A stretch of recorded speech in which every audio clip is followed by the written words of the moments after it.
সাপে আর ব্যাঙে ছিল খুব বন্ধুত্ব। ব্যাঙ বলছে সাপ, তোমারে দেখতে খুব ভালো, তেল কুচকুচে, তারপরে তুমি যখন ফনা ধরো তাও দেখতে বেশ সুন্দর, কিন্তু তোমার একটা দোষ, এটা না বলে পারলাম না, নেভার মাইন্ড।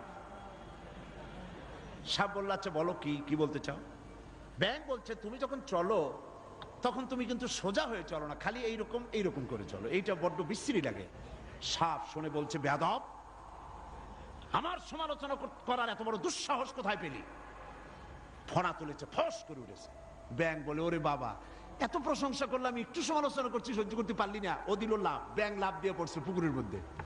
এখন ফস করে উঠছে, পাশে ছিল এক রাখাল, ফস করলো কি, আগায় দেখে যে সাপ, বাস বিসমিল্লাহ কই আরম্ভ করছে, জায়গায় শেষ, একদম সোজা।